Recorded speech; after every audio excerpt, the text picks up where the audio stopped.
think it'll still have the intended awkward result. But if everyone could put their hands up like this, and without turning your head, introduce yourself to someone next to you.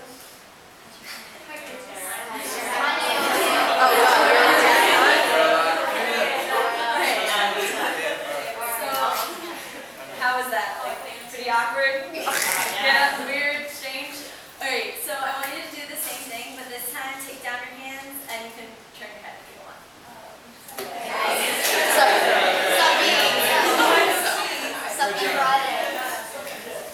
Better? Better. Alright, so don't worry, it'll relate later. So initially my question was, how do you prepare yourself internally for what you have to do outside of like your inside alignment? So for that I had to define what the external assignment was, and I decided that the best term to call it was a goal. But then my question kind of turned into, how are you going to ensure that you're going to achieve your goal? And so I defined it with a lot of synonyms, and the green ones are just like my favorite ones. I like ambition because it takes a lot of ambition to set and achieve your goals. Mission, because once you set your goal, it's your mission to achieve it. Destination, because that's your end result, like your intended result. And along the way, you find your purpose. Or just press the button and go to your next. Can you just close that tab? Sorry.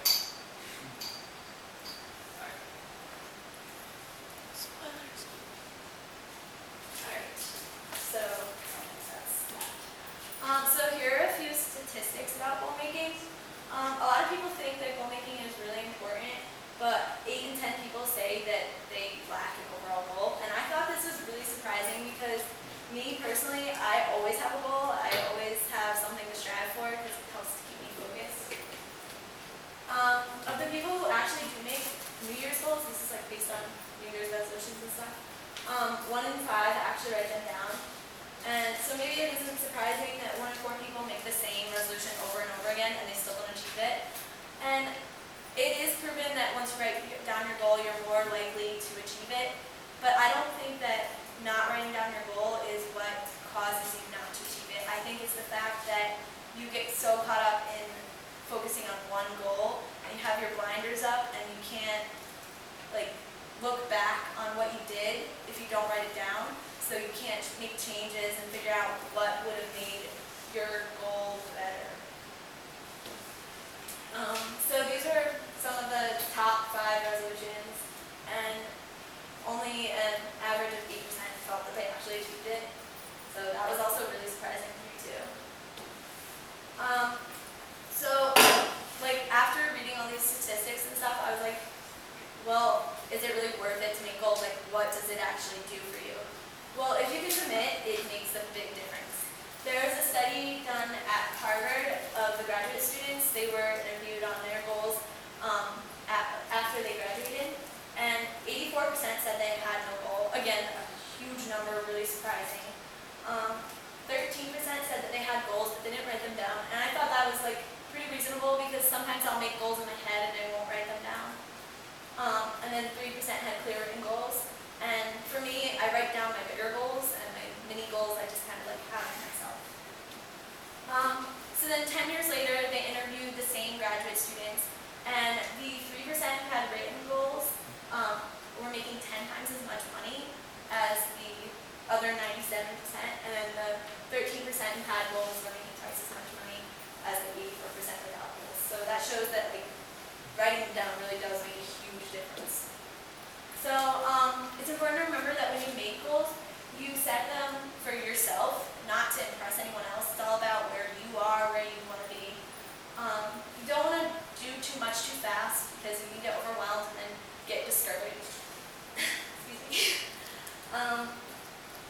Write down your goal, put it somewhere where you see it all the time, and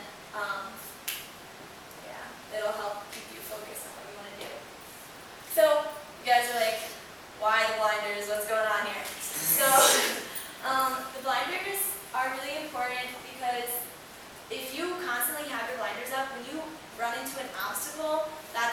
mess up your whole focus on your goal. Like, you're gonna get discouraged and you're not gonna want to go for it. And so when you introduce yourself to the person without your blinders, it was so much more enjoyable. And it's the same way with goals. Goals are meant to keep you focused, not blinded, because you want to be able to see the other opportunities in case something goes wrong. So my experience with this is that I did have something go wrong on my goal setting, and it's kind of why my project did this whole transformation from setting and achieving my own goal to what I actually ended up doing. So my personal goal was to break a certain time in a race that I run for track. And I was at 11:24, so that's 11 minutes and 24 seconds. And couldn't really lift much, 5 pounds of weightlifting, and 2 sets of 10 reps, of course. So I set my goal for 10:58 because I wanted to break 11 minutes. And to reach that goal, I had to make everything else about me stronger. So I set the 15 pounds and the 4 by 20 reps because as I make the other parts of me stronger, it all adds up to help achieve my goal. And I think it's really important that when you set your goal, you figure out what other aspects can help you to get to it. And then what I got was, got really close to achieving my goal. I got 11:02. I was able to lift 15 pounds, and I actually overachieved here. And this is because of my injury that I overachieved. Because without my injury, I probably wouldn't have gone over on the court. I probably would have stayed where I was because I would have been more focused on breaking the time. But because I wasn't able to run through my injury, I shifted my focus to other things, and that was part of taking down my blinders and realizing that I can still stay close to my goal even though I have a few obstacles. So then, because I had to stop working towards my running part of my goal, it kind of messed up my project, and it was really stressful. So I had to think of a new way to express what I was researching. And so I wrote a book. And I called the book Levels and Limits, just like I called my presentation that, because of the level that you want to get to, and you have to exceed your limits to do so. And these are a few of my favorite chapters in it. The first chapter is Why Set a Goal, and in that chapter I talk about how it boosts your confidence and helps you to find out where you want to go as a person and find out what your purpose is going to be. So, and then everyone knows the SMART acronym, right? The specific, measurable, attainable, realistic, and time-bound. Well, I thought that was really helpful along the way, but it didn't work for my situation.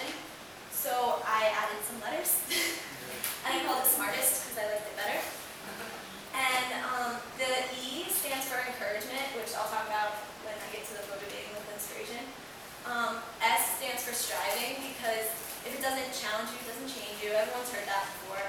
But I think it's really true that you have to stretch yourself, otherwise you're just going to be where you are all the time.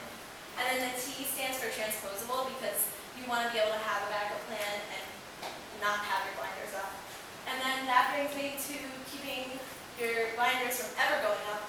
And I wrote a whole chapter in my book about having a backup plan, and that you can't get discouraged when something goes wrong. You have to know how to work around your blinders and work around obstacles. And then motivating with inspiration.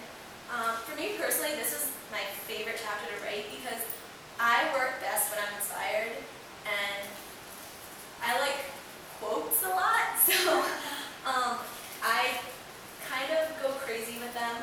My room is insane, and I have inspirational quotes all over my walls, and that's my room. So I like to surround myself with things that motivate me to do what I want and keep me where I'm going. And I'll cut out pictures from magazines of runners or whatever, and I'll draw my walls, and all these numbers here, they're all my race tags of the times that I ran, and I have more in a binder, and I kind of keep everything.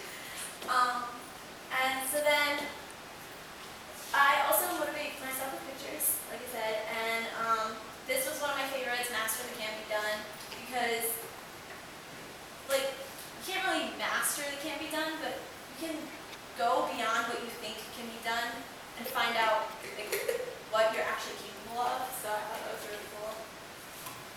We will give up giving up. This applied to my injury a lot because there were a lot of times where I was injured and I was just like, I just want to give up.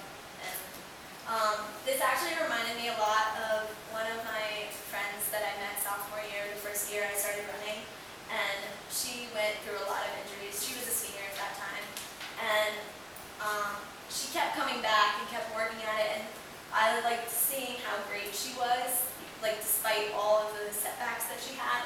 And I knew I wanted to be just like her because even in sophomore year I was injury prone, so, and then again this year, it's kind of a bummer, but give up, giving up, like it's just something that you can repeat in your head over and over again, and it will always like